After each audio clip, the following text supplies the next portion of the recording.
to be my lullaby if I had you.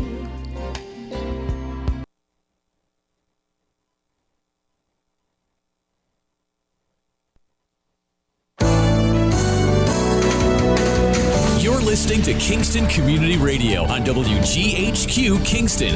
On your radio at 920 AM and 92.5 FM, and also online at mykcr.org. Hi, I'm Kelsey Grammer. Wounded Warrior Project supports injured veterans by connecting them with fellow warriors, by serving them through mental health and wellness programs, and by empowering them to live on their own terms. No one should face a battle alone. Join us at woundedwarriorproject.org. We are Lions. We bring hope where it's needed, support causes that matter, change lives, change communities, change the world. Visit lionsclubs.org to learn more. At St. Jude Children's Research Hospital, we're fighting against childhood cancer every day. At the heart of this battle are our donors. Most of us want to make some type of difference in the lives of others. St. Jude does miraculous work. The fact that no one has to pay, it's a place where everyone is treated as an equal. Everybody is welcome here, and it doesn't matter your religion or what part of the world you're from, all that is taken away. It just gives you some hope. It's just a nice feeling to put your energy into something that really does genuinely make a difference in a child's life. There's just no greater gift. If we have the ability to help, then we have a responsibility to help.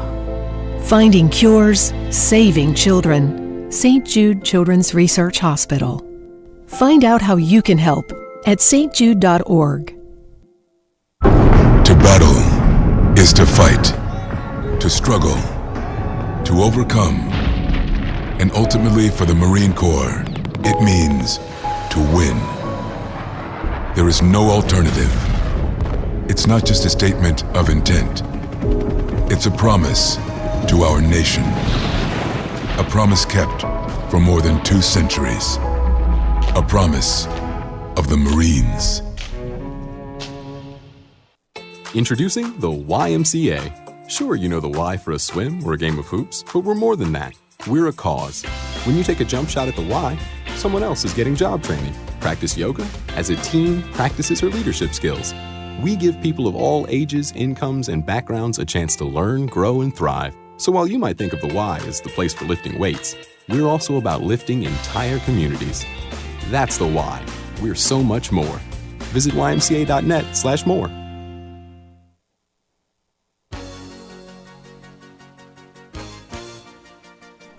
Hi, my name is Jackie Lovezzo. I'm from Lake Katrine, and I support the Kingston Community Radio because it is an invaluable resource to the community and its residents. This portion of Kingston Community Radio is brought to you by Ulster Savings Bank. Visit their newest branch, conveniently located at the Ulster Commons Plaza in Lake Katrine. Experience the difference that local community banking offers with the convenience of another great location, easy access, plenty of parking, and a 24-hour ATM. Ulster Savings Bank, invested in community, invested in you. Member FDIC. Okay, good morning, Hugh. Good morning, Mario. Good morning, and on this London foggy day in uptown Kingston. It's definitely foggy. Can you hear us, Mario? Yes, absolutely. All right, good. Sounds like the phones have been fixed. They have been fixed. I'm actually not even speaking into the mic, so that's great. And now the clock is broken. Well, when one thing gets fixed, two more things break. It's like my car. So good morning, Kat. Is it in the 80s down there in Florida today yet? No. It's about it's in the 60s right now, but very pleasant and dark. Yeah. And this daylight savings. I don't know. Maybe Scoofus is onto something. You know. I don't have a problem. I don't disagree with Scoofus. That is his name, right? Scoofus, Senator Scoofus from Orange County, who represents some southern towns in Ulster. It's just that the state has, as far as I know, the state has no authority to change what we've been doing, I think, since the First World War. Daylight savings time was instituted so farmers would have an extra hour in the evening to raise their crops for the military. So, but the young man certainly has a flair for self-serving publicity. I think they ran the story across the top of page 1 that Skoufis was commending the federal government for being willing to consider it. But yeah, you're right. It's dark in the morning, but it's nice in the evening. So, and the computers update automatically, so it's not a problem. How does that become the lead story that some small town senator in upstate New York thinks it's a great idea, and this is what the local paper runs as their lead story. Either there's really nothing happening here, or these folks can't tell news from blues. It's just well, there's an old saying in the news biz: don't screw up on a slow news day, because virtually anything will get in a paper because they have to fill those holes every day. I've been there. You can't put out a blank paper, and the guy's timing was fortuitous. Watergate's an example of that. I think we've spoken to this before. A couple of reporters are sitting around in a Washington D.C. local courtroom, and some people come up for burglary at the Watergate, and a reporter, and I don't think it was either one of the guys who Woodward and Bernstein. The reporter recognizes or thinks he recognizes one of the names of this group of men that were involved in politics, and rang a bell. And he went back to his editor and talked about it, and the editor recognized the name, and naturally, being good news people, they said, "Well, gee, maybe there's a connection. What is it? What is somebody?" And they knew this guy was a Republican. What's a Republican doing in the Watergate, breaking into the Democratic headquarters, and National Democratic headquarters, and one thing led to another, as they say. So who knows? Maybe Doofus has got something. Just as an aside on that, it's a subject, and we do have a full agenda here. Oddly enough, we're talking about too much about something that doesn't really matter. But the paper is, the paper has been downsized and to an almost embarrassing extent by its corporate owners, and they've got a skeleton staff in there. In fact, they're operating out of not even a storefront on Green Street, which the public is barred from. The public is barred from. I can't imagine working there for 30-odd years that the public is not allowed into their own newspaper. It doesn't have to do with COVID. The staff is locked in, and it's a long way from the building downtown where the paper was founded, and the Hurley Avenue building. I actually went back there, Mario, for the first time since I left in 2008, and it's kind of sad. It's like, you really can't go home again. There is no Freeman, obviously, although its name is on the front in huge letters. The entire interior is gone. It's a shell, literally, a shell. It's a big shell. It's 15,000 square feet of empty space that soon to be occupied by Ulster County government. And it's a never-ending quest to take the properties off the tax rolls and to fill it up with county workers.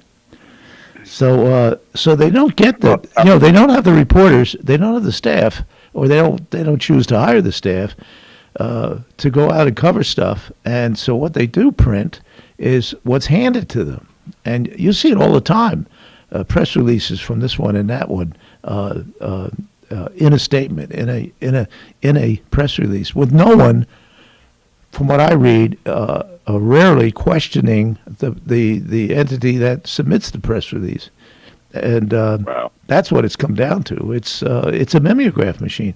We used to be told by editors that when I was a reporter that we're not stenographers.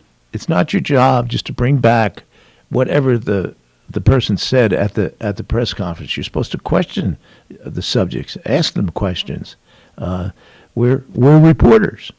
There are some reporters there, but that has changed like everything else, I guess. Anyway, let's go on. Let's go on. Go ahead, Kat. I'm sorry. And the entities that are submitting these press releases have become very accustomed to not answering questions. So it's virtually, a standoff.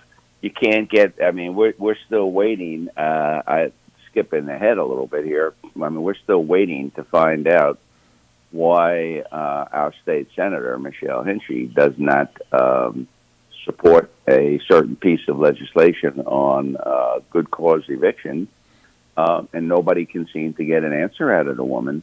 And but read my press releases, and that seems to be how we govern these days.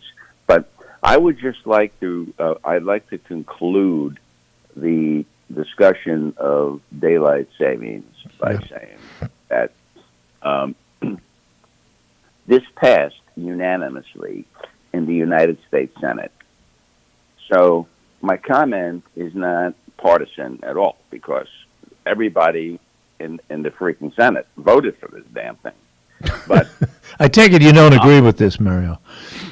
Well, here's my point. Okay, I go to the gas pump the other day and I pay $5.10 for a gallon of gas. Okay. Yeah.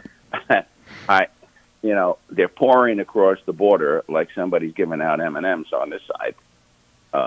We got a war raging in Europe, and we have inflation that just hit 8%, and these people are worried about daylight savings. I mean, this is a colossal disconnect. I mean, I would have been embarrassed to vote on this thing, saying, "Listen, we've got all these monumental problems, and this is what you guys bring up for a vote? Please, you're embarrassing the Senate." And they actually agreed on it. Yeah, I mean, holy moly. Tell me what you're going to do about this 8% inflation, because it's destroying the middle class. It's destroying people of color who, are struggling to begin with. And this is what you want to do, is just want to increase daylight. Oh, that's cool. That's cool. You want to create daylight. That's good. Let's remind the callers that they're invited to call in and share or not share our points of view. The number is 331-9255. Kingston Community Radio. You're here this morning with Hugh Reynolds and Mario Catalano. So we're interested in hearing from you, although we're probably the only two folks awake at the moment. But as you wake up, you can call in to 331-9255 and let us know what you think about a unanimous vote on daylight savings. That's got to be a riot. Anyway, what else you got on that agenda, Mr. Reynolds? Well, I guess we can start with the legislature chair, as she's called. There's been some discussion. I mean, this is very minutiae, but what to call the chair, the person who presides over the county legislature, whether it is a chairperson, a chairwoman, a chairman, a chairman, or now it's down to chair. So the chair gave the chairs it's like just talking to an empty chair. The chair gave the chair's annual address, which I think was postponed for a month because she wanted to do it live, which was the case on March 16th, 2 days ago, and it was the first. It was the first live meeting of the legislature in something like 2 years, and it was kind of interesting. She will the specifics. She raised obviously she raised a number of important issues that she feels needs to be addressed in about a 20-minute speech. But some of the things that I noted in my notebook, as it were, as a reporter, was she was talking about diversity in the as a goal, and I'm quoting here directly. She writes, "Without a doubt, this is the most diverse legislative body that I have had the privilege to serve in," and she's in her 15th year now. She had a split term. Yeah, she'd been around a while, and she was chairwoman in those days in 2019 for a year, and I looked around the room, and there's 20 at that point. There were 22 legislators. Legislator Green came a bit later, and there was not a and it's dominated by Democrats. 16 to what's the math? 7? Yeah, 16 8. 16 to 8. Excuse me. Yeah. She. Yes, sir. I looked around the room, Mario, and there was not a single African American legislator there. And for the Party of Diversity, which I support, to not have an African American legislator out of 23 is, I would think, embarrassing to the party. I think they need better recruit, reach out, outreach as they call it, and get. There's a Hispanic Republican. Yeah, you might think this was a Republican legislature, but it's not. And get some diversity. There is one Hispanic member, Lopez from I think Shangam, and anyway, there was that. And she also spoke to finances, which you and I will discuss in some depth later on. She talked. This is interesting. She said it in April 2020. The state enacted a budget that projected a $69 billion 4-year deficit. I mean that alone. I've never seen that number, but that alone was astounding. $69 billion. 4-year deficit. Then she said, headed into this budget cycle, which will end in a couple of weeks, April 1st, presumably, when the budget is adopted, the state is projecting a $16.4 billion 4-year surplus. Similarly, and this is an understatement, Ulster County's financial state is strong, thanks to sales tax revenue.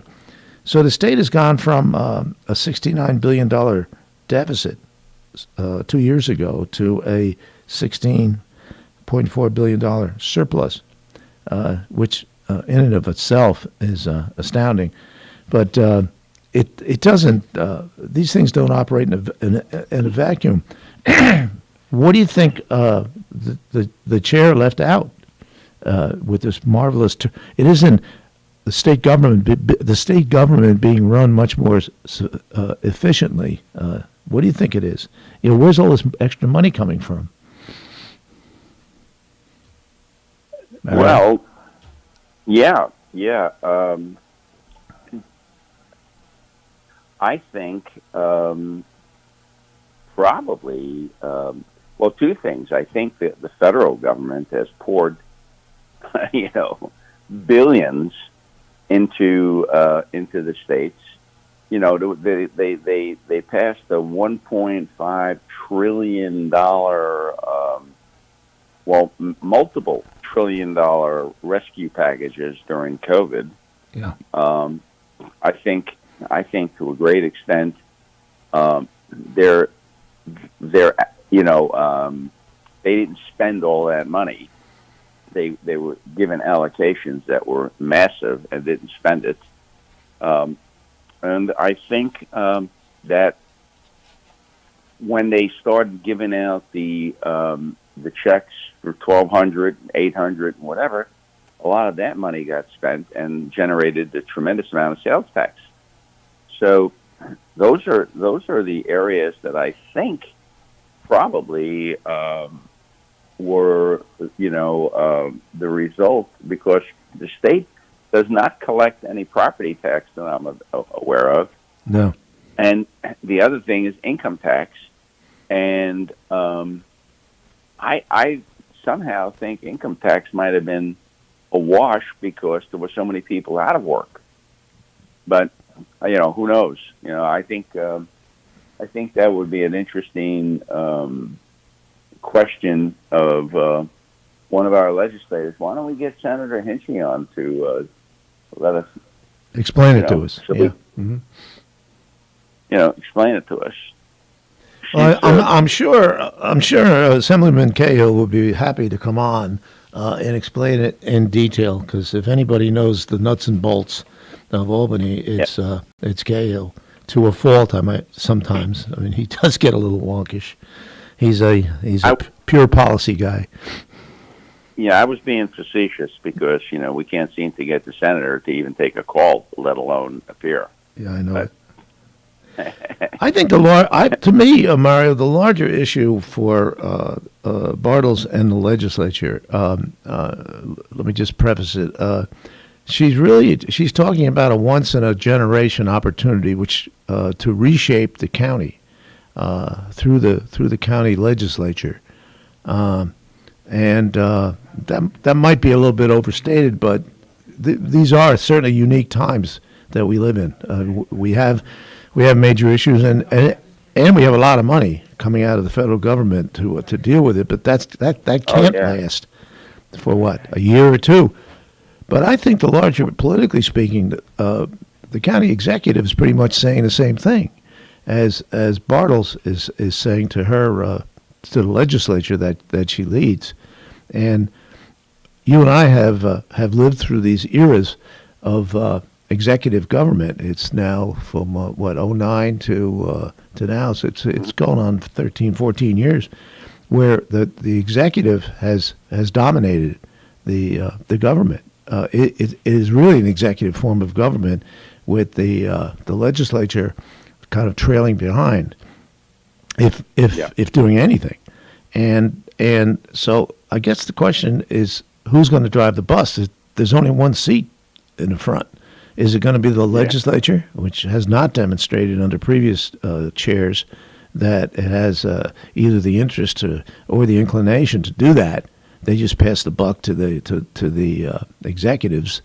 There being two of them now, and there's a lot of new members there. There's 6 new members in the legislature, which is a caucus of its own.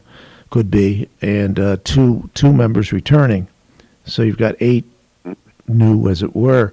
I think this is what's going to be played out, and that's going to be a delicate thing, I think, because the executives do not give up power willingly, even though the legislature talks about it. It sets policy and it has the power of the purse. In recent years, I don't see them doing either one of those things, and now it intends to, according to the chair. I wish her luck on that count, but I don't think it's going to be a smooth transition to a partnership, as opposed to, I wouldn't call it dictatorship, but it is it can devolve into one man, in this case, government. What do you think? So I think that the major problem, the major obstacle for the legislature to to actually be an equal in government is the enormous discrepancy in staffing. Yeah. And in the way they're each operated. So, in my opinion, I've belonged to many organizations over my career. The group that is dedicated full time to the job generally prevails. So you've got the executive, you've got an army of assistant deputy executives. Mario, could you hold it just for a sec? Could you hold that thought, Mario? We have a caller. Oh, okay, sure. Good morning, caller. You're on the air. Good morning, caller. Yes, good morning. Thank you so much. Thank you, gentlemen. It's a great show already. This is my question as you're talking about the county legislature versus the executive chamber and who really can take the lead here. This is my question. With this influx of funds that we currently have, what do you think should be some of the top priorities or places that they should invest? What should they do with this money? And specifically, is there anything they can do about the housing situation in Kingston and by greater Ulster County, just in terms of the limited housing and the high cost of housing across the board, specifically for folks that actually have lived there a long time now? They don't have as many options to move around like they did before. Can this money be used for that? Should that be one of the priorities? Can that even play out in this moment? And that's my question. Thank you. Thanks for that, caller. In fact, those are some of the particularly housing. I think housing is a top priority for both the executive and the legislature. So stated, and the executive has taken steps toward providing some housing. There's I don't know if you've been to Kingston lately, but there is a couple of big projects going on. There's a former motel out in the town of Ulster near the traffic circle that the county's going to take over. The old jail up on Golden Hill. They're going to demolish that and create what they call workforce housing and so forth. But altogether, it only comes to a couple of hundred units. The need, as they say, is for perhaps several thousand units. And there's also the fact that this federal money. It may continue. I mean, it seems they have some pretty large printing presses down in Washington. But if it does stop or is not continued, then where are we? The demand's going to increase, and there are market forces that the government can't control and shouldn't control of the gentrification of Ulster County, as you point out, is a burden on the poor, working people, the middle class. This is a favorite subject of my partner Mario, and what's going to happen there. There's talks of subsidies. There are subsidies already going on. It's a very complex subject, caller. A lot of communities don't want multiple housing in their communities, so-called workforce housing. The NIMBY, not in my backyard type of stuff. The county is looking at that seriously, and it's going to take. I'm not sure what it's going to take, but it's part of the puzzle. I don't want to talk here all morning, Mario. You want to jump in? Yeah, I think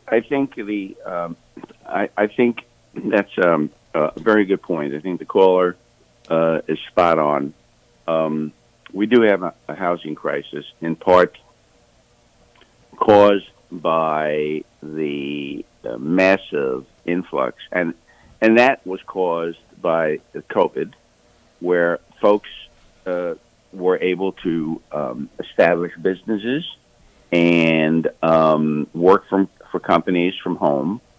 So home now became, I can get a 3,000 square foot house in Kingston for the same cost of an 800 square foot house in New York City. I think I'll move to Ulster County, and of course, that drove up, and we've all seen it. That has driven costs, to astronomically. So I'm kind of in favor of what they call workforce housing.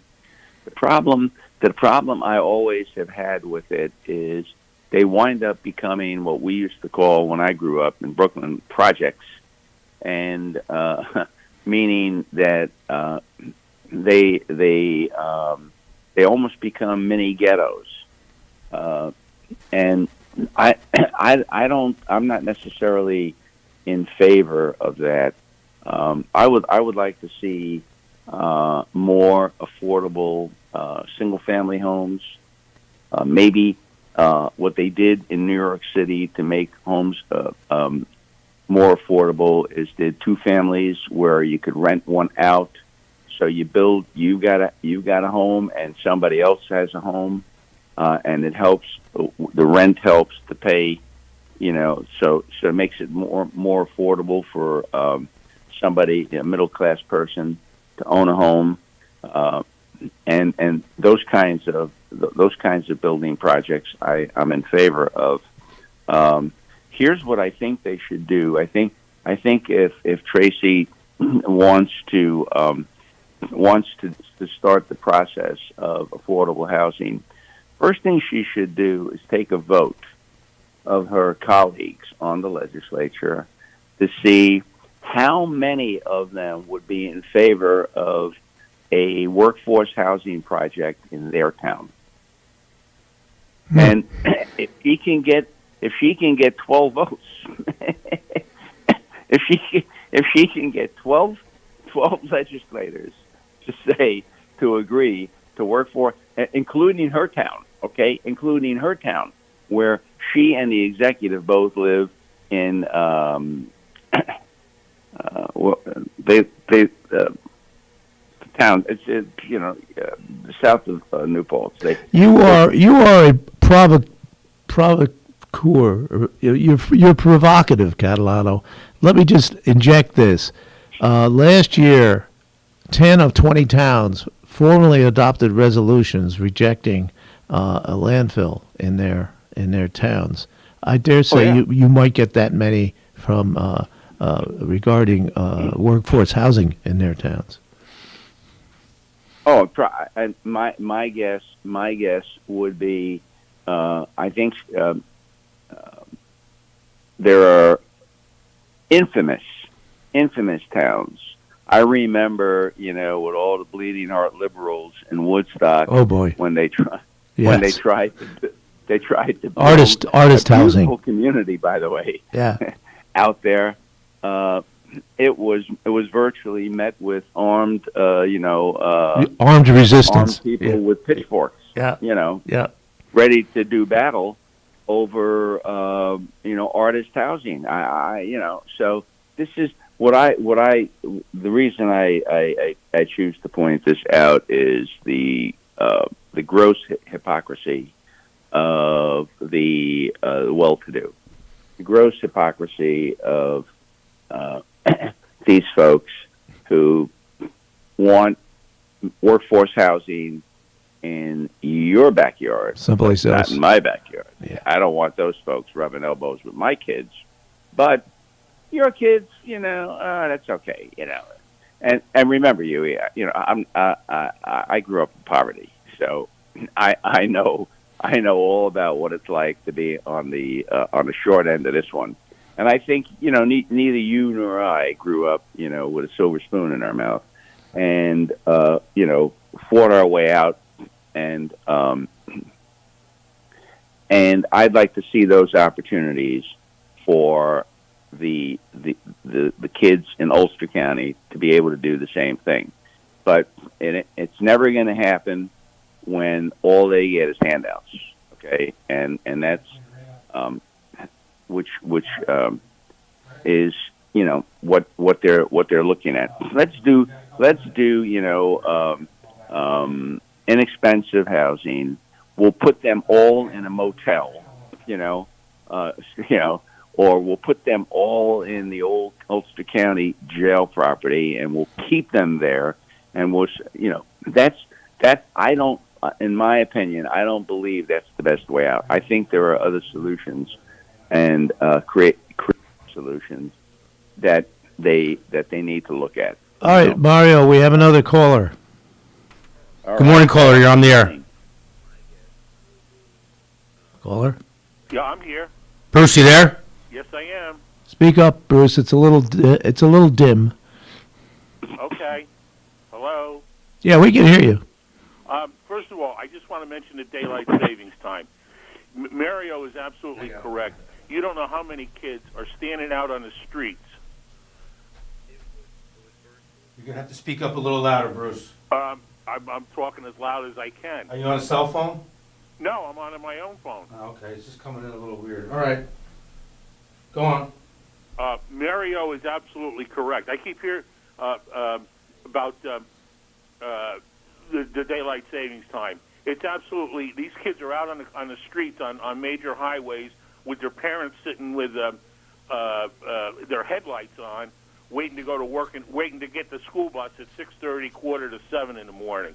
And to see it to be night that long is just unacceptable. And the kids' minds are geared to daylight, and it's not helping them educationally wise to be waking up in the dark every morning and go to school. So that's the daylight savings time issue. As for Hinchy, for some reason, I don't know how much money has come into Hinchy's campaign from New York City. There's a husband and wife team from Rockland County. They donated the maximum of $12,000 to her campaign. He's a real estate developer in Queens. You can look him up on the internet. There's other people from Park Avenue. Thousands and thousands of dollars from New York City are coming into her campaign. You can find it on the New York State Board of Election campaign financing report. I've got it right here in front of me on my computer, and it's incredible. So she's not representing the Ulster County people. She's representing somebody down in New York City. That's all I can say because I only got 2 minutes. Okay. You actually got 1 more minute, Bruce, before we go to break, so go ahead. Well, I mean, for anybody up here to run, I mean, it's one thing for somebody locally to give money to her campaign. I understand that. But for $10, $12, $5,000, the maximum you can give apparently to her campaign is $5,900. I mean, but that's for 1 year. So you could give in 2021. Now you can give another $5,902. But husband and wives do it; they get away with $12,000. This is real money, and the unions are giving it to her. But that's their prerogative. I don't know if the union PAC money really represents the membership of the union, but I think the union members are kind of coerced into donating to these things to keep their card or whatever. So that's all I've got to say, and we'll let the guys follow up on it. Okay. Well, real quick, just to let you know, a week from Thursday, Rich Amador will be on at 8:30. So. A week from Thursday. Yeah, a week from Thursday. Len Bernardo is back on the air with us, and he brought in Rich Amador for Thursday. So a week from Thursday, I believe it's the 31st. Yeah, Rich will be on at 8:30. So on the 31st. On the 31st, yep. All right. All right. Have a good day, Bruce.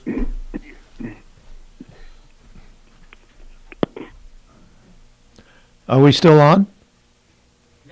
Yeah, I'm here. We'll go to break in a minute. You and Mario can go ahead and talk about what Bruce said, and then we'll go to break. I would only comment that it isn't thousands of dollars. It's hundreds of thousands of dollars. It's over $1 million in her last campaign, and the same with former Senator Jen Metzger. And it's in my view, it's a corrupt system on both sides of the aisle. Republicans are raking it in, excuse me, when they were in power and to stay in power, and the inmates are running the asylum. Yeah, you know, Huge. I saw that there's a group in Kingston who supports this good eviction, good cause eviction laws. Yeah, good cause. Yeah, and they've picked up on the fact that Michelle Hinchy seems to be opposed to it, or at least she's quiet. She's sitting quietly. And they're attributing this to this. They're attributing this to a campaign contribution that she took from the Realty PAC. However, they need to hire Bruce to do their research for them, because if they do, they're going to find probably $100,000 or more in campaign contributions. I mean, that's serious money. That's as much as her opponent raised in the entire campaign, and she took it just from realtors. and these folks, they're essentially babes in the woods. They have no clue as to how to do research. But if they ever could figure out how to do it, they would have this thing chapter and verse. That she is owned essentially by the real estate industry, and it's a shame because even the proposal that she came forward with a proposal to try and blunt the criticism from the good cause eviction folks by proposing $200,000. $200 million, Mario. $200 million. Yeah, $200 million in additional spending for housing initiatives. What she failed to say is every dime of that money goes to the real estate industry. Those housing initiatives were giving them incentives to build this kind of house, giving them incentives to do that kind of housing, and it was a $200 million payday that they're completely in favor of, and they're promoting. So it's kind of shameful. Mario, you give me some insight now into something I really had not considered with that $200 million. I read it the way, and pardon me, readers, I read it the way it was presented, which is always a minefield with politicians presenting something that isn't quite clear.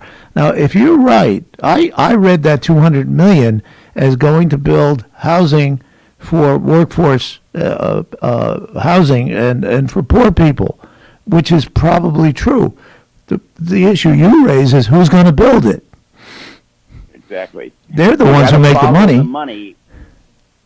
You've got to follow the money right into the pocket. Great line. Into the pocket. You can't just start to follow the money. You got to figure out what its ultimate destination is, and in this case, it's all of these people who are pouring money into her campaign. That's the ultimate destination of the $200 million. So listen, I'd like to make a deal like that. Okay, come up with $150,000 in campaign contributions and walk away with about $200 million in spending. Yeah, I like it. That's a pretty damn good return. It's a wonderful return, and it goes on forever, because like some of the public housing built back in the 70s, I think it was the Aarons that owned Yasmin Tower. Yeah. That was a paycheck for 40 years for the developers. Yeah.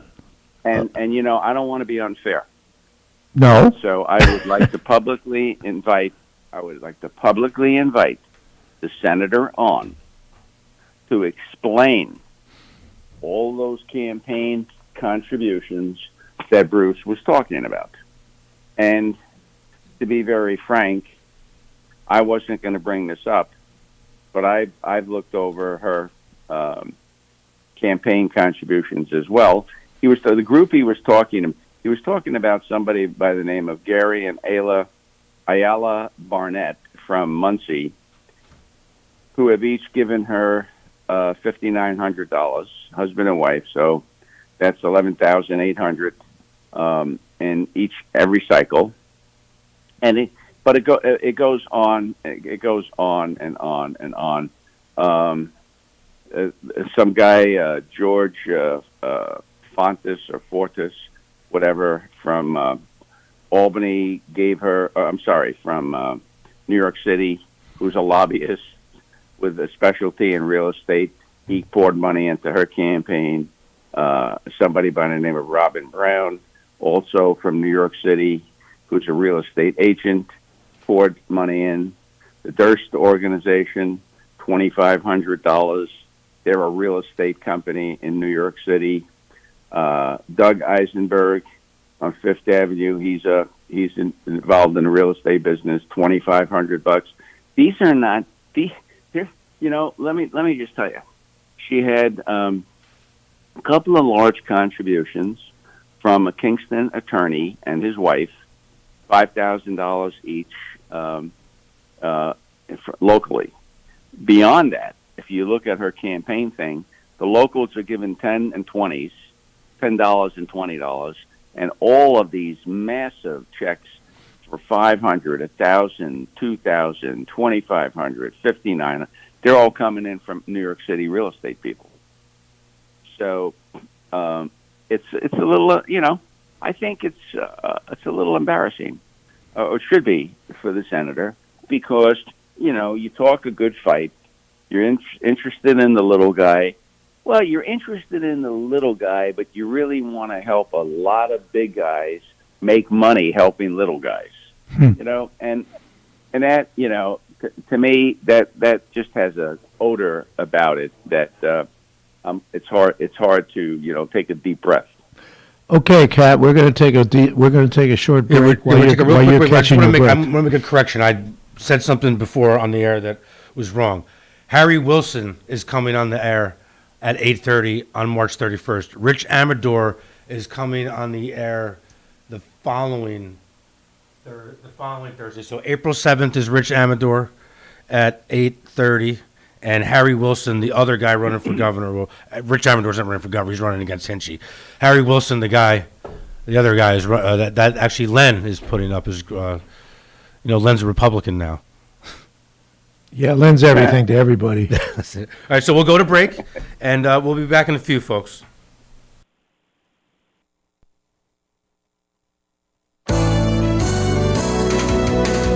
You're listening to Kingston Community Radio on WGHQ Kingston. On your radio at 920 AM and 92.5 FM, and also online at mykcr.org.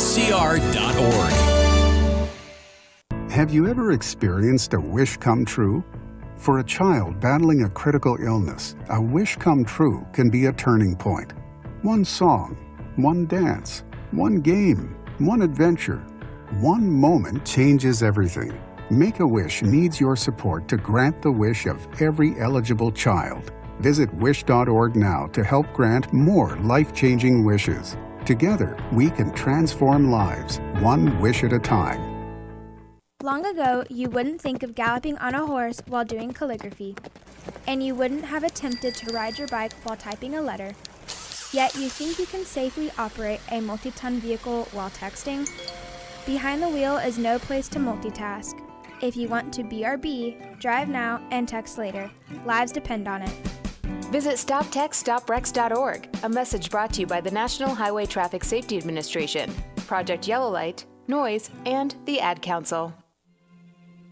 We all come together and stand together to serve our veterans. We invest in the latest technology. We take the time to train the next generation of doctors and nurses. We work together to make sure we heal their bodies and their minds. This is our mission. More than 300,000 of us working as one, together with families and loved ones. No matter where they live in this country, we'll be there.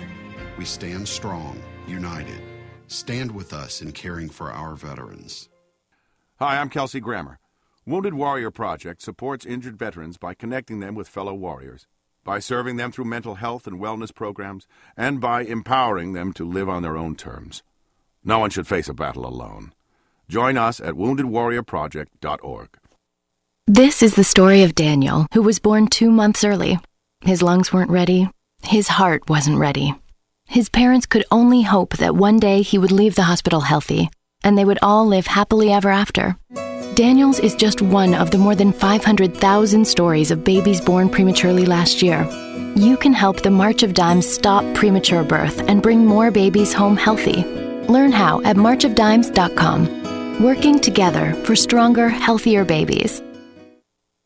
Everyone is talking about healthcare these days. America spends twice that of other developed countries on our healthcare system, yet our health ranks near the bottom. How can we stop spending so much and getting so little? By shifting to a system that gives more patients access to strong primary care. Primary care can help make America healthy again. To learn more about the benefits of primary care, visit www.healthisprimary.org. This message is brought to you by America's Family Physicians. On top of first-class care, you will never receive a bill. The only thing we had to worry about was just keeping Azalea comfortable. St. Jude saved her life. Finding cures, saving children. Learn more at stjude.org. Hi, this is Jared Mans from the Spring Lake Fire Department, and I support Kingston Community Radio, and so should you.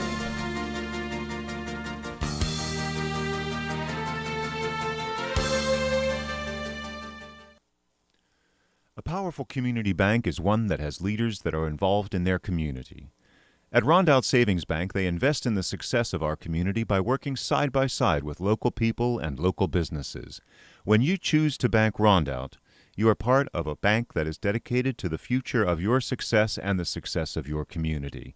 Rondout Savings welcomes you to open an account today and discover what it means to be part of a powerful community bank, one that knows you by name.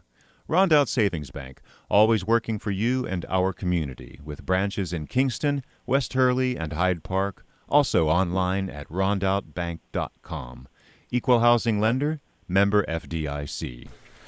Okay, we're back. And before we get back to the conversation with Hugh Reynolds and Mario Catalano, we'll do a few birthdays. I know they're about 7 minutes early, but so be it. It is Friday, and it is going to be 72 degrees today, right, Hugh? Yeah. Okay, so for Friday, March 18th, let's please wish a happy birthday to Sophia Weiss from your friends at the Town of Ulster Senior Club. So happy birthday, Sophia. And Sophia, you are the only entry today, so guess what? We don't even have to put your name into the randomizer. You are the winner of the famous cow pie from Boyce Dairy Milkhouse at 62 O'Neill Street in Midtown Kingston. Go there anytime between 9 and 5, Monday through Friday, and pick up your cow pie. Happy birthday, Sophia. That was for Friday, March 18th. For Saturday, March 19th, please wish a happy birthday to Jose Garcia Martinez from your friends and family. Also on March 19th, please wish a happy birthday to David Howes from your friends at People Place. We hope you enjoy your special day. And for the winner of the famous Boyce Dairy cow pie on March 19th is Jose Garcia Martinez. Happy birthday, Jose. Well, we have we have a full lineup of birthdays. We've been low on birthdays this week, but this weekend we're not. So for Sunday, March 20th, please wish a happy birthday to Hugh Daniel, also from your friends at People Place. Enjoy your special day. And also from People's Place, please wish a happy birthday for March 20th to Tracy Kamen from your friends at People's Place. And the winner for Sunday's March 20th famous cow pie is Tracy Kamen. So happy birthday to all the people that won the cow pies today. If you want to put your birthday in for the KCR birthday that we give away every day, you can email me at kcr921@gmail.com, or you can snail mail me at P.O. Box 4364, Kingston, New York 12402. Mario, you still with us? Yes, sir. Excellent. I'll let you two get back at it. All righty. We're back. We're back at it. Kat, I got to tell you that first segment, you were on your game. I have to defer to you, Catalano. You were really cool. That notion about following the money right into the pockets was classic. Just to tie up a loose end Huey, you have to remember, I ran two of the largest political action committees. I ran the New York State Dental Association's Political Action Committee for 5 years, and I ran the American Dental Association's Political Action Committee nationwide for 5 years. So I have a little expertise on that side of the, in terms of what political action committees do and how they can be effective, and how you go about doing it. So, I learned. There's too many people still alive, so there are many stories I can't tell. But I'm going to leave you my memoir, and we can trade memoirs. Yeah. To me, you can put the rest of them in jail. How's that? There's an old saying about not knowing what you don't know. I didn't really appreciate that, honestly. Not to overstate this. I want to just kind of circle back to something in Tracy Bartle's speech. I have the speech in front of me. She writes in italics, "For subsidized housing, vacancy rates are virtually zero, in parentheses, about 0.4%. Waiting lists are extensive, and in quite a few instances, the waiting time information is unavailable. To the previous surveys presented data that suggested that the housing cost burden, particularly the affordability of rental housing, is a concern that warrants the notice of policymakers in Ulster County. The data from this year's survey reinforces those concerns again. Low-income wage earners, single earner households, the elderly like us, and entry-level workers will have difficulty finding affordable housing or remaining in their current housing situations. The ramifications from an economic development standpoint may include employers struggling to fill entry-level positions or keeping their employees that they now have." Closed italics. The next sentence, she returns to her speech. "These statements were made 22 years ago in a 2000 survey." Wow. That's what I said. Wow. I mean, double wow. That's 2000, 22 years, and we're apparently just getting serious. Although outfits like Rupco have built hundreds of units since then. But nonetheless, Rupco's waiting line, I believe, is over 1,000 applicants for people trying to get into housing. So it is, and hopefully it's being addressed. It's as I said to a previous caller, it's a very complex, difficult situation to address. But perhaps we're now going to address it, I would hope. Yeah,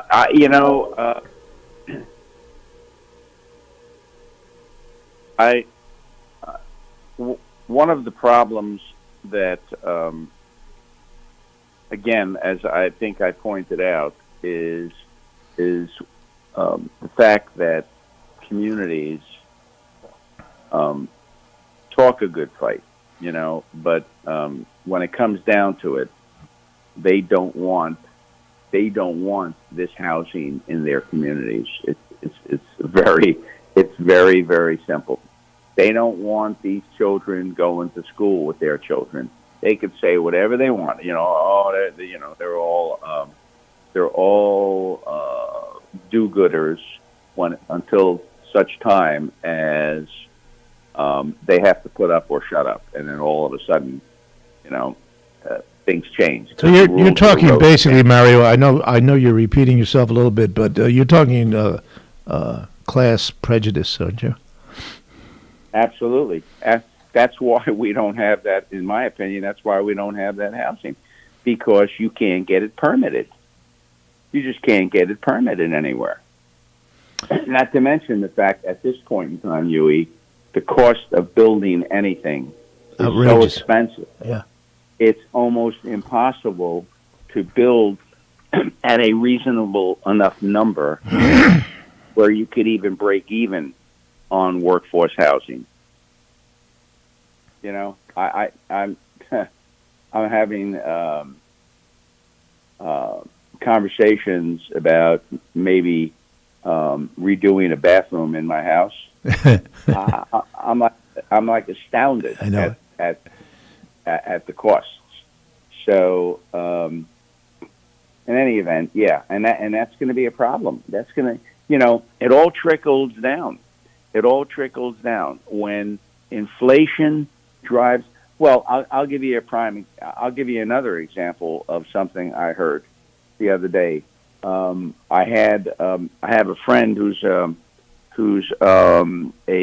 builder, and he said to me that one of the major suppliers of lumber in the Hudson Valley was out of 2x4s. That were 8-foot 2x4s. They were out. Okay, can't get a 2x4. Why? Who knows? Maybe they're sitting on trucks someplace. Maybe they're sitting offshore someplace.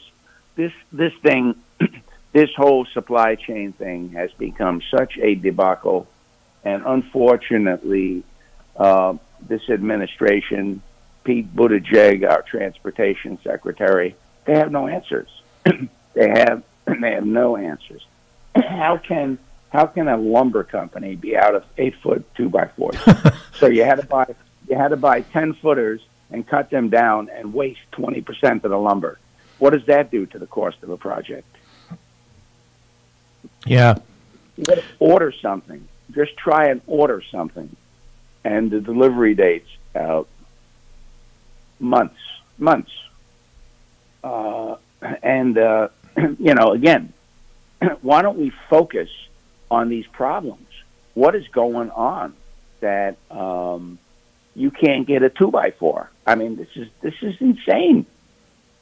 And again, this was only one lumber company, and maybe others have them. But the point of the matter is, and even in my own practice, we're waiting for instruments, and they're back ordered for 4 months.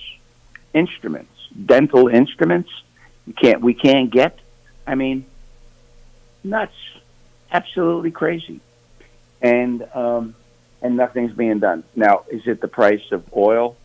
Is it the cost of is it factories closing because of COVID? I don't know, but somebody really needs to put a full court press on here. Oh, and by the way, speaking of full court press, did you happen to notice that St. Peter's, which I believe plays in the MAC conference along with Marist and Siena, the MAAC, knocked off Kentucky, a number 2 seed? I saw that. Unbelievable. Oh my God, that was it was a record-breaking upset. It was, and that's Kentucky was ranked 2, wasn't it? 2 or 3, way up there. Kentucky was 2, and St. Peter's was a 15. That's how little respect the winner of that conference title was given. A 15 seed and then knocked off a 2. Praise the Lord. I love it when those big guys go down. It's March Madness. Listen, let's get back to our did you see where the Yankees traded Sanchez, the catcher? Absolutely. You're a Yankee fan. How do you feel about that? I was about 3 years too late. Yeah, me too. Me too. The guy that can't hit a curveball. Hello. Right. Exactly. He hasn't been good since his rookie year. A guy who jogs to first base. Yeah. A guy who's played for the Yankees for 5 years and still doesn't speak English. Now, if Steinbrenner was alive, that wouldn't be happening. No, that would not have. Well, George, not his. Yeah, not Hal. Yeah. Yeah, they got this guy Higashioka, who is a very good defensive catcher, and I think that they're going to be fine. And they probably got a catcher or two in the minors. They picked up somebody from Minnesota in a trade. They're going to be fine at catcher. Sanchez started out, and he's obviously got a lot of power, but he's a slug, and they're not going to pay this guy any kind of money. They've got to save their money for Aaron Judge. They're going to be talking, a couple of $100 million when Judge is a free agent at the end of this year, and they've got to write a big check to that boy. Well, it's that market, and that boy I think is worth. He's worth what the market will bear. Oh yeah, absolutely. He's terrific. Hey, let's get back to something more serious because we got enough sports and March Madness and the goddamn Yankees. Excuse me, damn Yankees. This is probably simplistic, but I think the root of our housing problems is economic development. If people had decent jobs with benefits, they could afford to save up for a few years and buy a small house to start with, like we did. And Ulster County is not producing that, and which brings me to what will be the biggest, if it comes through, redevelopment in my lifetime, which is Tech City. I don't even think they call it Tech City anymore. It's like something Exit 19 or something. The new developers out there, in a partnership with the county, out at the former IBM plant. We could probably go on for a half hour about this, but and you and I kicked this around. There's a lot of moving parts in this. Hey, hold on a minute.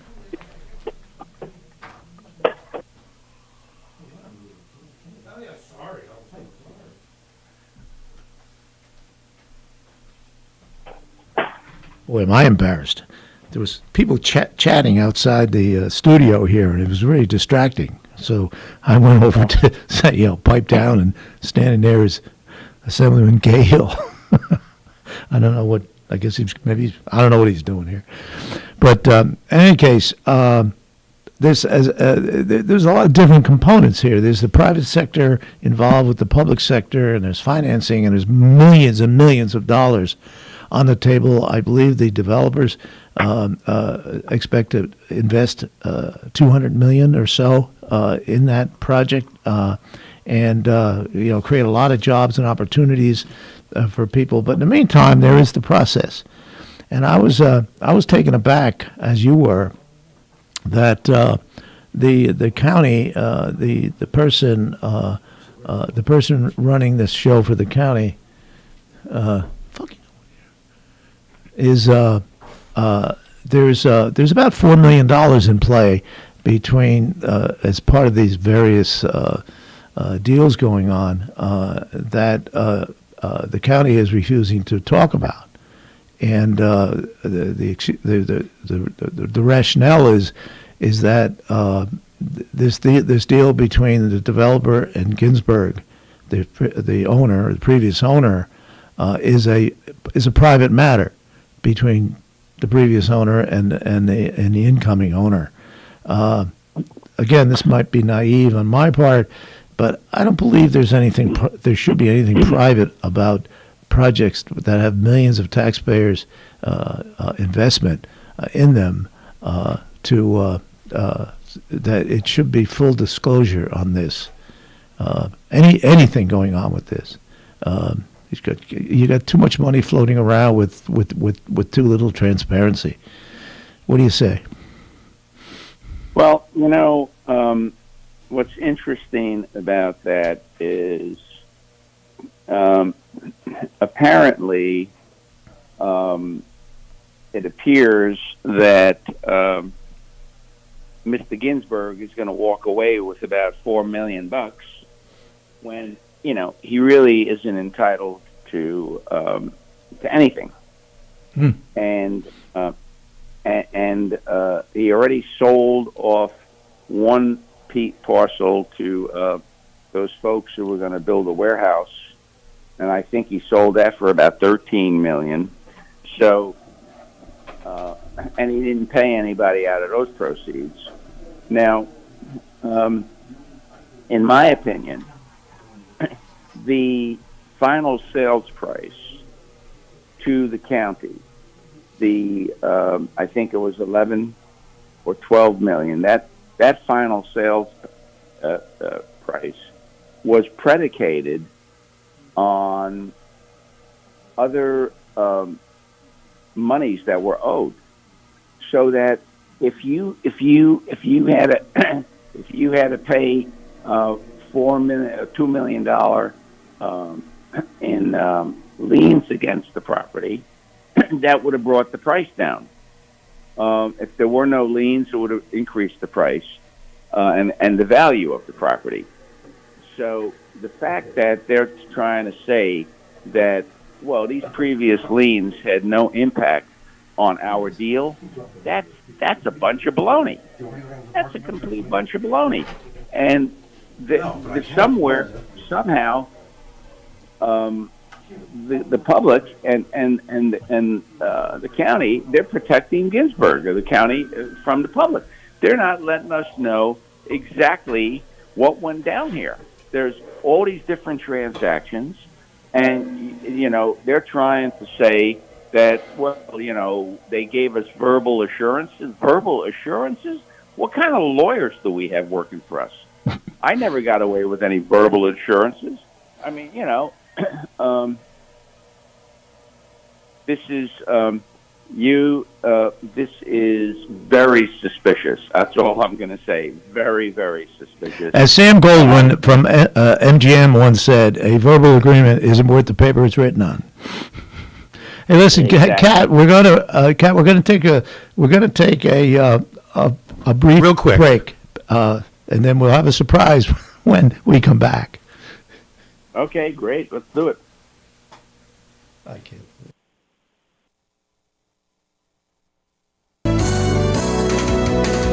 You're listening to Kingston Community Radio on WGHQ Kingston. On your radio at 920 AM and 92.5 FM, and also online at mykcr.org. We are Lions. We bring hope where it's needed, support causes that matter, change lives, change communities, change the world. Visit lionsclubs.org to learn more. At St. Jude Children's Research Hospital, we're fighting against childhood cancer every day. At the heart of this battle are our donors. Most of us want to make some type of difference in the lives of others. St. Jude does miraculous work. The fact that no one has to pay, it's a place where everyone is treated as an equal. Everybody is welcome here. And it doesn't matter your religion or what part of the world you're from, all that is taken away. It just gives you some hope. It's just a nice feeling to put your energy into something that really does genuinely make a difference in a child's life. There's just no greater gift. If we have the ability to help, then we have a responsibility to help. Finding cures, saving children. St. Jude Children's Research Hospital. Find out how you can help at stjude.org. To battle is to fight, to struggle, to overcome, and ultimately for the Marine Corps, it means to win. There is no alternative. It's not just a statement of intent. It's a promise to our nation. A promise kept for more than 2 centuries. A promise of the Marines. Introducing the YMCA. Sure, you know the Y for a swim or a game of hoops, but we're more than that. We're a cause. When you take a jump shot at the Y, someone else is getting job training. Practice yoga as a team practices her leadership skills. We give people of all ages, incomes, and backgrounds a chance to learn, grow, and thrive. So while you might think of the Y as the place for lifting weights, we're also about lifting entire communities. That's the Y. We're so much more. Visit ymca.net/more.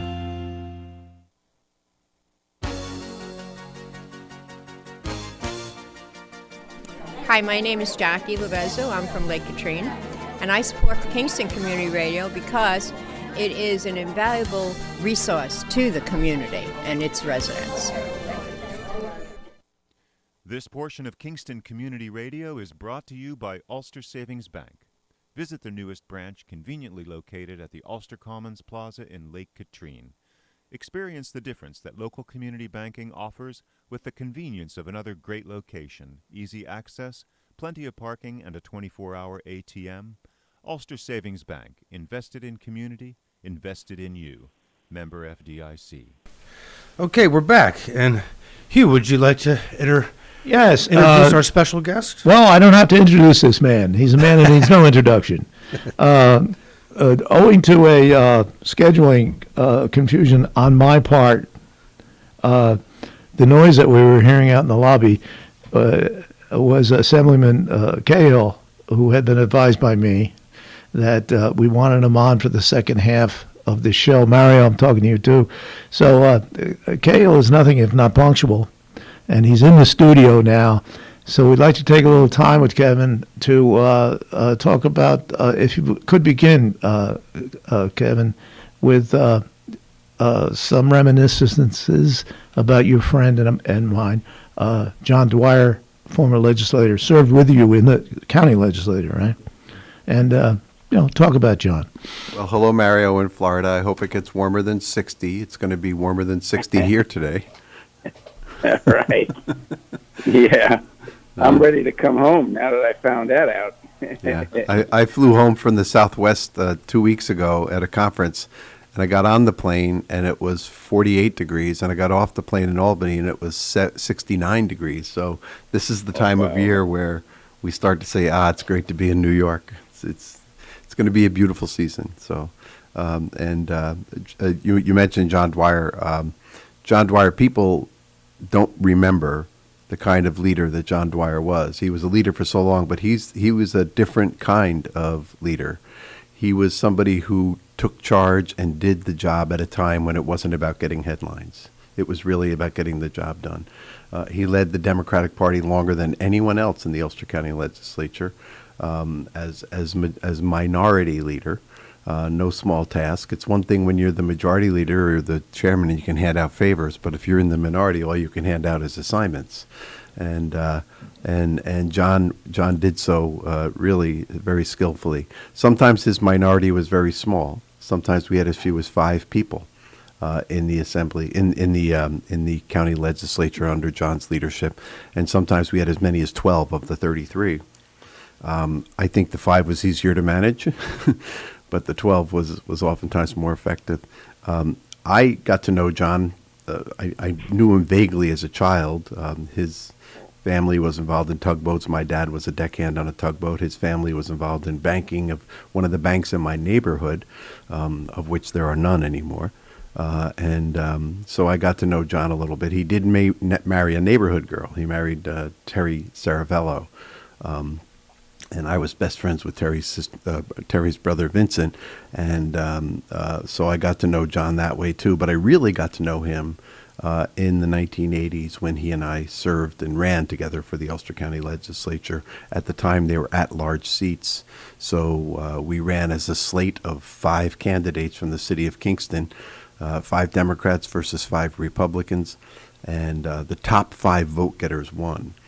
Lots of bullets flying around in those elections. There were some bullet votes floating around, but interestingly, not from John. not from John, not from Jack Finch, not from me. We had taken a page from Mario Catalano's party that when you run as a team, you all win. When you run individually, you all run the risk of losing. So Jack, John, and I oftentimes pooled our resources. We had billboards on Broadway for all 5 candidates. We had flyers that we distributed with all of our names on it. And whenever we had our own flyers printed, we had the other 4 candidates' names printed on it. But John himself, in addition to wanting to run as a team and getting his fellow Democrats elected, also wanted to come in first. He absolutely wanted to come in first.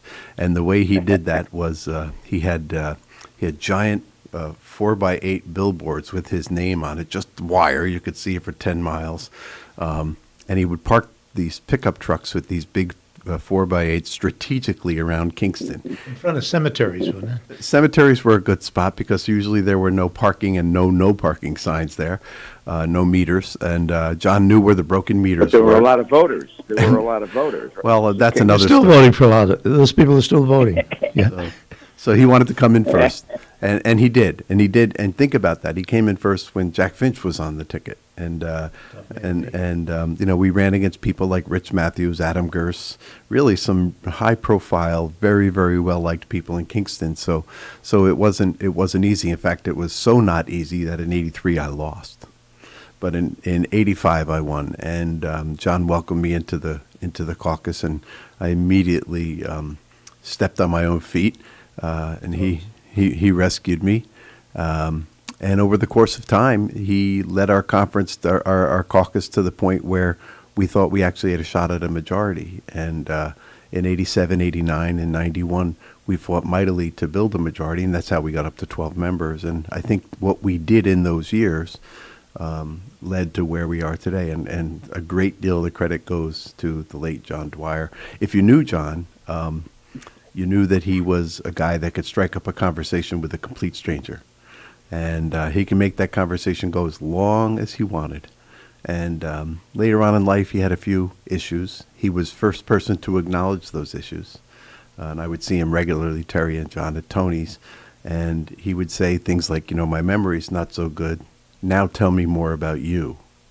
And that was how he overcame it. He didn't overcome it by demanding that we comply with his loss of memory. He overcame it by asking us to refresh his memory so that he could once again learn more about us. So sympathies to Terry, to the family, to the sons, and to their families, and to our community. We lost a good guy.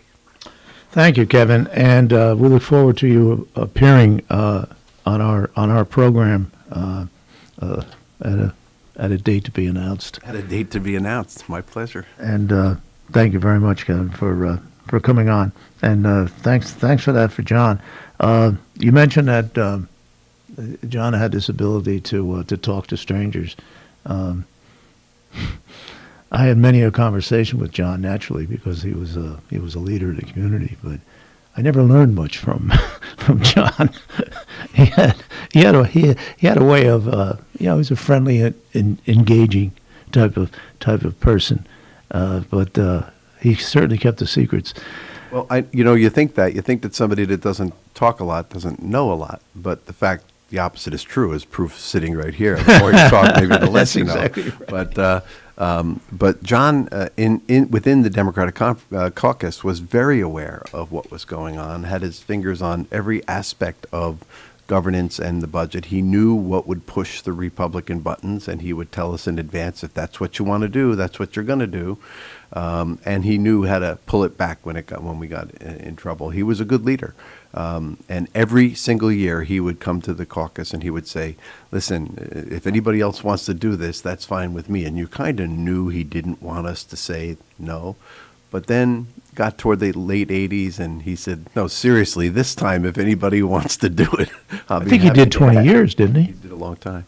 Yeah. So I don't know if you knew him very well, Mario, but he was a conservative Democrat. Actually, yeah, no, I put 2 years in the legislature from '79 to '81, and he was one of the 5 members of the Democratic side. Wow. Lou Klein was the minority leader. But I had a great relationship with John. We worked on a couple of the committees together, and as you can imagine, the 4 or 5 Democrats were spread out like crazy, and they all had to do multiple committees. So I was on a couple of committees with him, and I had a great relationship with him. And as a matter of fact, I actually had a great relationship with all of the Democrats, and I used to come under fire from my majority leader because I was just a little too friendly with John. That sounds familiar. But, that was, yeah, what I'm talking about. But that was then. But yeah, I thought he was always prepared. I mean, that was one thing. The man always walked into a meeting and was ready for whatever the discussion was going to be. I was pretty impressed. I kind of learned a little bit from him in that regard. Is not showing up and trying to wing things, but be prepared for the conversation that's going to take place. And I also learned, the cordiality of working with members of the other party. He was just. I mean, you wouldn't find a Republican to have a bad word to say about John Dwyer. That's all I can tell you. Actually, I was thinking while you were saying that about working with him on committees, I think most people in this community who knew John didn't know him from politics. They knew him from the Kiwanis. They knew him from the Hibernians. They knew him from all the other organizations that he was involved with. And he always was, had the ever-present, as Huey can relate to, the ever-present camera. Because that's what Phyllis does, and wherever John was, so was his camera. He took a lot of pictures, and but he was engaged in the community in so many ways, not just through Quilty Dwyer Larkin Insurance, but also as an individual, very much giving back to the community. Most proud, interestingly enough, of all the things, this son of a bank president, this insurance executive, this leader of the county legislature, this man who was involved in every single community organization. He was most proud of having been for a brief period of time, a Kingston professional firefighter.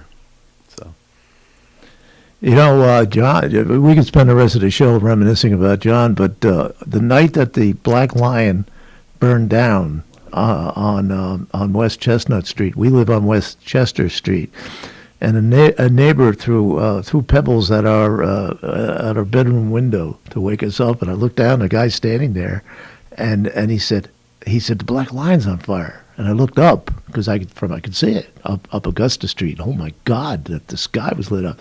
So Phyllis, of course, she grabs her camera, and the two of us ran up the street, practically in our pajamas.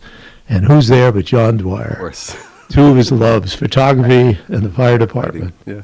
And it was a bitter cold night. I remember it was like your butt was frozen, but your face was red from the fire. It was gas heated, and it was like blue flame. Beautiful, beautiful building. I remember it very well when a friend of mine owned it, one of the previous owners that owned it, and just a commanding view of the Hudson River and the Rondout Creek. But you're right. That's exactly where you would find John, standing there with his camera. Sorry, Phyllis, even though you were only a block away, you had to get up pretty early in that fire to beat John Dwyer. He was there. Well, he might have gotten the call from the fire department. Well, he probably had a scanner. Yeah. He probably had a scanner. Yeah, but he was a really very, very great guy, and his children have continue that tradition of giving back to the community. I will say this, that when John started to take ill and when he started to lose his memory and his ability to recognize people that he had known his whole life, Terry was at the ready, standing at his side to fill in the gaps, to sometimes even unnecessarily apologize. I mean, nobody feels bad if somebody loses their memory. I mean, in politics, it happens all the time. But Terry would be by his side to guide him through the conversation. But then oftentimes John would wander off and go talk to another group of people strike up a conversation, and Terry would be engaged with one of us. I'm thinking specifically now of Tony's on a Friday night. Terry would be engaged, and then all of a sudden we go, "Where'd John go?" And we'd look across the room, and he would be in a very lengthy and very in-depth conversation with people who may have been total strangers, but a good man, and I understand that at the end of his life he got the great care of the good folks at Woodland Pond, and we're grateful for that too. So, okay. Well, thanks, Kevin, for coming over. And Can I- Catalano, we got an agenda that we have to get through in about a half an hour. I know. Can I ask while the assemblyman's here, would you mind if I just ask them a question about these Central Hudson bills? He's always open. He's always open for by all questions. means, if you don't mind me asking you, how do you feel about this measure that Marco Rubio, the senator from Florida, where you are right now, got through the United States Senate unanimously to change daylight savings We time? covered that. I know. I was just kidding. I heard you. Go ahead. What do you want to know about? We will not regress here. Well, Kevin, I know that you're instigating, or I believe you are, or trying to get the Public Service Commission to look into some of the billing practices. Yes. Where can you give us a little status report on Sure, that? absolutely. I'm not exactly sure how the legislature interacts with the Public Service Commission. Right. What control you have, what juice you have, so to speak. Do they just ho-hum you and yes you to death and just go about their business, or do you think that we're going to get some satisfaction out of these people? I think we're going to get some satisfaction, and the answer is I am a citizen of New York State, and therefore I have the authority to petition the Public Service Commission to review matters, and we take advantage of the resources that the public has so graciously given me to do that. What is my other association with the Public Service Commission? When I was chair of the Energy Committee, we had a great deal of interaction with the Public Service Commission because we dealt primarily with the energy supply and distribution system in New York State, and I got to become intimately familiar with the way that Central Hudson worked and what it does and doesn't do. And what it doesn't do is control the price of fuel. So when electricity goes up, Central Hudson passes it on without a markup. When natural gas goes up, Central Hudson passes it on without a markup. That would seem to get them off the hook altogether on that subject. But the question is, what sort of purchasing practices are they doing on behalf of their ratepayers? Have they done sufficient due diligence in possibly hedging their purchases, as did so many of the ESCOs and third parties? And then, Mario, what it comes down to, after energy deregulation, what Central Hudson is in the business of is reliability. That's their business. Their business is not delivery. I mean, that comes through the wires that they rent, lease, or own. Their business is reliability. And as a consumer in the Central Hudson service area who has had his power go out 3 times in the past month for a significant period of time, I think it's time to question reliability. And here's the other issue, and this is the one that is burning up the telephone lines in my office, and I don't exaggerate about that. This is the second highest volume issue in my office in the past 4 years. The first one being unemployment when COVID started. The billing system that Central Hudson is using is, I can't come up with the words for it. People are getting $1,000 bills who are used to $100 bills. They're getting not billed for 6 months at a time when they are planning their budgets. Every single nickel is spoken for. Yeah. And we asked Central Hudson in a petition with the Public Utility Law Project last month to consider not just the emergency storm response, not just the purchasing practices of Central Hudson, but also the errors and the issues with their self-admitted bad billing system. And originally, the Public Service Commission said no to the billing issue. This week, they announced that they are looking into it. So we're very happy that they've decided to do exactly that. So in addition to registering my own complaints, we have become a conduit and a facilitator of the complaints of the constituency that we represent. People call our office. We sort of categorize their issue, we sort of boil it down, and then we help them get it to the Public Service Commission so they know what the ratepayer is actually thinking. Kevin, is Central Hudson an honest broker in this process? My sense from 100 feet in the air is that the is the Public Service Commission an honest broker in this process? My view is that they're part of the problem. The Public Service Commission perceives, and I'm going to speak not on behalf of them, but as an observer of them, they perceive their job to be to enhance the opportunity for the utilities to be reliable, and almost at all costs. So what's missing from that equation? What's missing from that equation is a consumer perspective. A system becomes reliable because you throw assets at it and you make sure that people can't attack it in any way, whether it's this sort of a political attack or a regulatory attack or a physical attack. And so those are the things that the Public Service Commission focuses on. We used to have an organization in New York State called the Utility Intervention Unit in the Department of State. That was a fully funded, very aggressive organization that was in the state government that had the right to sue the Public Service Commission if they believed that the public good was not being served. Governor Andrew Cuomo eviscerated that unit.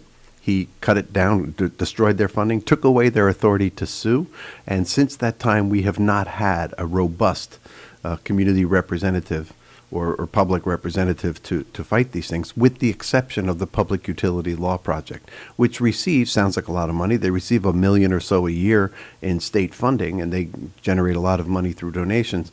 But when you are facing these massive multi-billion-dollar utilities who have law firms upon law firms that are representing them, and then they have engineers and everything else, $1 million doesn't go very far. For the few dollars we invest in the Public Utility Law Project, the return has been vast. We've saved Ulster County, New York State, and Central Hudson ratepayers literally millions and millions of dollars because of their intervention. But we need more. We need a consumer utility board. A previous governor, I think it was Governor Pataki. This seems like a pretty innocuous thing, right? Yes, the Consumer Utility Board used to have a flyer that went in your electric bill, and it said, "Would you like to donate freely?" No tax dollars involved, except for the price you get for donating to a 501c3. Would you like to donate to the CUB so you can have adequate representation? Governor Pataki, by executive order, stroke of a pen, took that flyer out of our utility bill, and within a year, the CUB was no longer funded. No governor since has put it back. We're gonna do legislation that can put it back. Mario, the question you asked is, what is the interaction of the legislature and the Public Service Commission?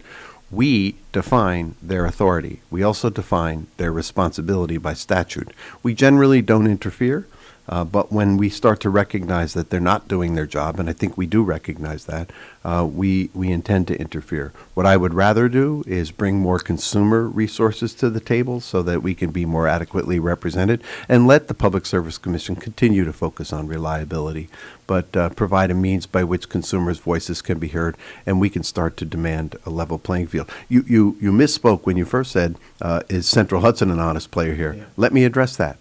I don't think they're a dishonest player. I think there's sort of a benign neglect taking place here. When Fortis, an international conglomerate based out of Banff in Canada, took over Central Hudson, I fought it. I fought it at every level, state and federal. They were successful anyway. I argued that the lack of boots on the ground, the lack of a CEO who came from our community, would ultimately result in a diminishment of service. I'm sorry to say that has absolutely come true. We were able to put a bill in a few years ago that became law that says Central Hudson has to have the majority of their call centers in New York. I have good information that they're not abiding by that law either. They cut back their workforce. So after a storm, when you hear public officials or others criticizing the response of Central Hudson, we are not criticizing those people who are out there in the ice storm in the buckets. We're concerned that the company itself has taken steps that to save a few dollars, to give a few dollars to shareholders, they've diminished the quality of the work that their crews used to do. IBEW, who represents a lot of the Central Hudson workers, usually stands at my side when we take on Central Hudson. And we have a great working relationship because their own workforce has been diminished. in this last storm, I'm not good with names, whatever the storm was called, the ice storm, we believe that Central Hudson delayed its request for mutual aid to save a few dollars. And the consequence was that 50 to 60,000 Ulster County residents were without power for 3 days. Some people were without the necessary power to operate their medical equipment. People were without heat. People lost food. People were dislocated because Central Hudson did not provide the one thing that they're obligated to provide, and that's reliable service. And you know, we can all say, oh, it was a massive storm. Yes, it was. But that's what they're in the business to anticipate, and we're going to hold their feet to the fire. Thanks for asking. Briefly. All right. Go ahead, Kat.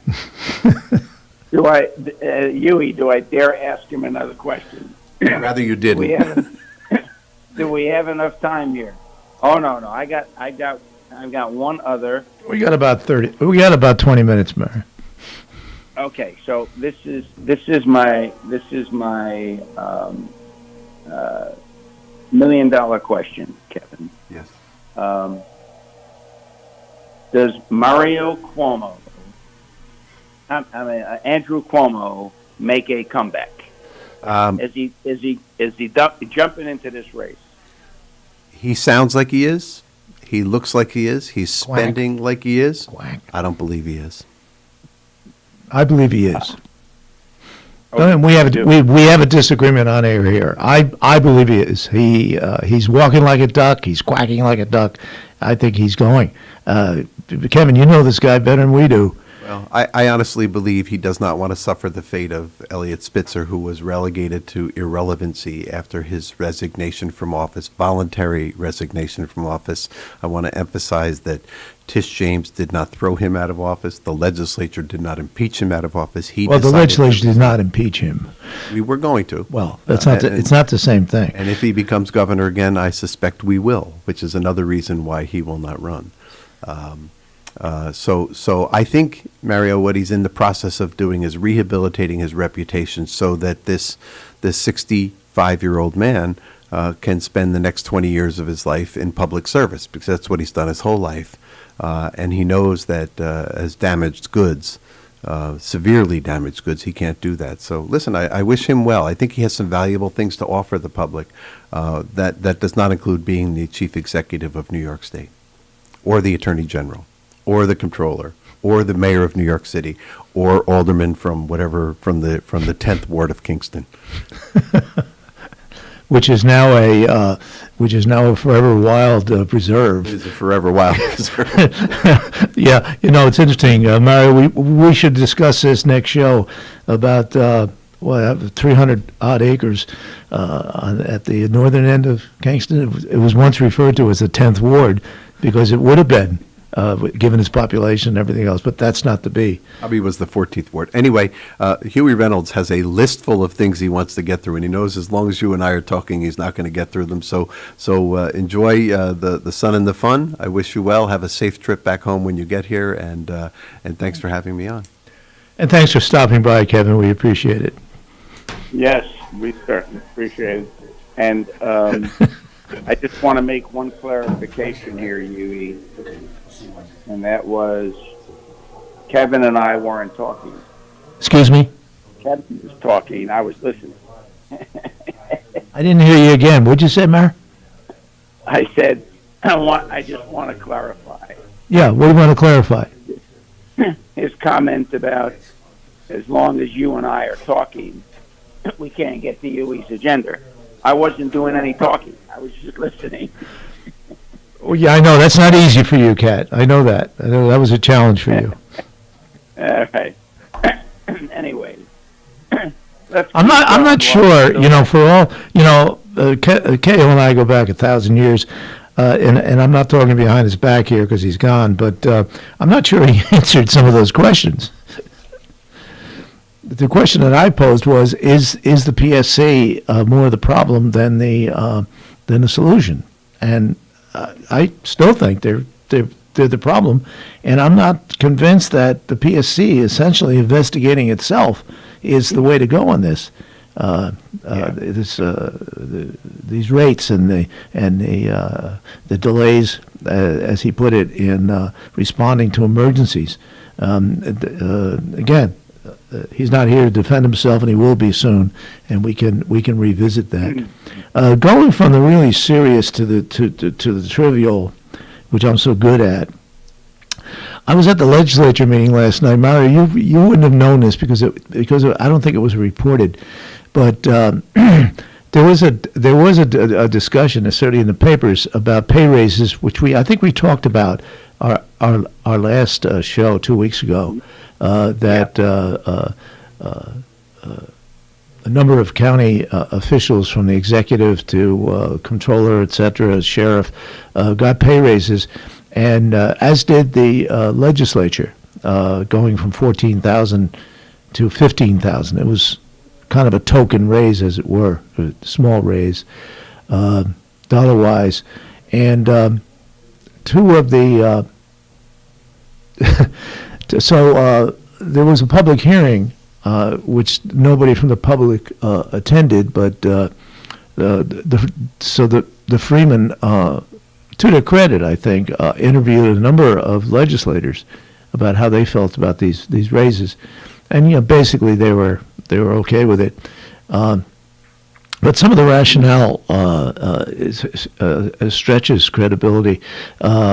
Two new legislators, and the operative word here is newly elected legislators, Corcoran from Marlborough and Erner from Kingston, said defended the raises because, in their opinions, without the raises, they won't be able to attract candidates to the legislature.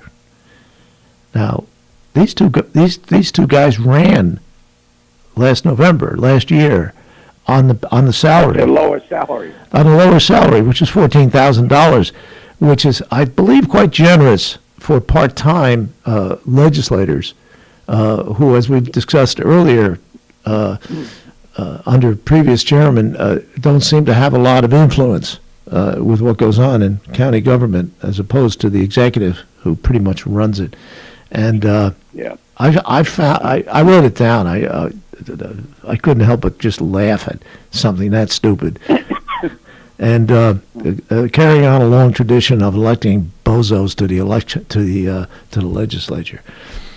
Anyway, I just wanted to mention that.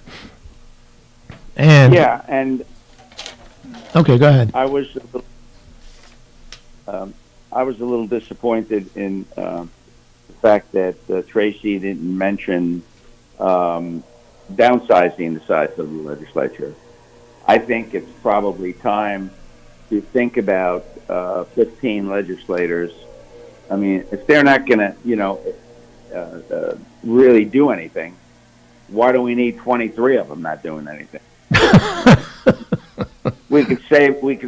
Let's just get rid of 8 of them, and then we only have to deal with 15 not doing anything. I think too, Mario, we haven't talked about this, but if and I doubt it, because these legislators are in a position to preserve their own jobs, and so I don't think it's likely, and I don't mean to be pessimistic, but I don't think it's likely that they're going to eliminate their own jobs. But if they have larger districts, right now I think it's around 8,000 people in a legislative. Yeah, that's about right. About 8,000, just under 8,000, based on reapportionment, with a variation of maybe 5%. But so they're representing 8,000 people. If they were to be downsized to say 15, as you suggest, because of the divisibility of 1/3 or 2/3, they could be representing maybe 12 or 15,000 people. And I think what that does, I think that's a positive thing. This can be debated, but right now, I recall former legislator Rich Gerentine, who could get reelected forever by his own relatives, because there were so few people in a district, and that goes around the county. These legislators are people who, in many cases, have worked their way through systems. They've been town council people or even a supervisor, and they know everybody in town, and they get reelected. I think the downside of that is their focus is narrow. It's parochial. It's 8,000 people. Well, if they represent 15,000 people, half of which they don't know yet, maybe they'll take a broader view of county government rather than just a district level. We have a call coming in. Caller, go ahead. Yeah, hi. In the 54-year history of the Ulster County Legislature, and now with the creation of the charter where we have the executive and controller, we had the Ulster County Jail fiasco going back 20-plus years ago.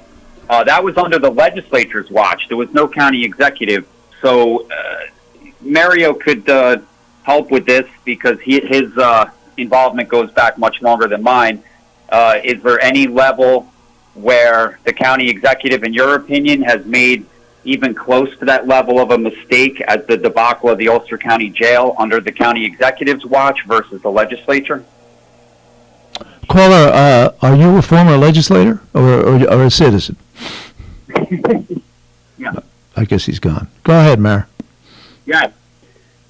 So if I Oh, you're still here. I'm sorry. His name's All right. Chris. So if I understand the question, the caller is asking me if county government has improved since the creation of the executive form of government. I would say that it's been a mixed bag. So I think that there's a lot that occurred with the county jail scenario that probably could have been avoided or possibly been avoided with an executive. The debacle really wasn't building the jail. The debacle was. Can you turn it up a little bit? I can, but Chris's mic has got feedback on it. Okay, so the debacle with the jail actually came about because of the I can hear him. the group that was selected as the project managers. Okay, so that mistake could have easily been made by a county executive as well. And in terms of the project manager, they were dictated to Ulster County from Albany because they were funding a good portion of that project. So the project manager was determined outside of Ulster County. So I'm not sure that it's a fair comparison. However, what I would say is I am a big proponent of the county executive form of government. Unfortunately, the legislature when the county switched over to a county executive form of government. Is this a Getty paper? Yeah. I was the Republican chairman, and I can tell you that very few of at least the legislators on my side of the aisle actually understood the charter or had read the charter to any great detail. So what happened was they essentially abrogated their responsibility very early in the process. And I've had numerous conversations with Dave Donaldson about this because he allowed the county executive to essentially take in the presence of a vacuum by the legislators. The county executive just grabbed all of the power, and that balance has never been corrected. So it was a combination right now of, I think the county executive is a great form of government. I think in our particular case, there's an imbalance, and I think that I'm hoping that under the new chairperson, the legislature is going to begin the process of balancing the division of power within the government. And I think if that occurs, then it'll be a great attribute and a great form of government. But I do have a problem with the executive wielding just a little too much power at the moment. I hope that answered your question. I think he's gone. Okay. All right, Kat. Yeah, that's interesting. You know, whether if we had a county executive 10, 20 years ago, whether the jail would have went the way it went. I don't know. In my mind, that was a deep conspiracy, not just Albany, but it's unprovable. Well, I know somebody who was on the selection committee for the county for the jail and selecting the project manager. And this person told me that they were in a meeting and they had rated all of the project managers. They had interviewed and rated all of the project managers. And Dan Alfonso was chairing the meeting. And he was called out of the room and was told, and when he came back in, he said, okay, a decision's been made. It's going to be this company. And he told the members of the people in the room that decision's been made by Albany. And the company they selected wasn't even in the top 10 of the project managers that they had interviewed. So there was a lot of skullduggery, Huey, going on here, and I'm not sure that Dan reported it accurately to the people. I'm not exactly sure what happened. I'm not sure it was even Albany, because all they have is Dan's Alfonso's word that that's what had occurred.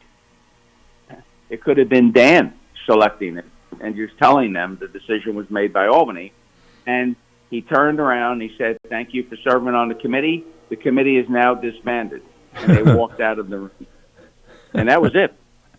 That's how the decision was made. The committee sat there and labored for months interviewing companies, and that decision was made. End of story. And it allegedly was made out of Albany because supposedly the corrections department had a direct line, and these people were supposedly, the most qualified, and they had done jails before. But it was a debacle, and the debacle had to do with how poorly the project was run. Yeah, and the last word that I saw on that, which was no word, was when the incoming district attorney, Holly Carnwright, called a press conference at the jail to report to the public what a grand jury had determined. There was a grand jury called to find out, to investigate what had happened at the jail. I believe the overrun was in the neighborhood of $20 million on a 95, about 20% on a $95 million project, not counting interest on bonds and things like that.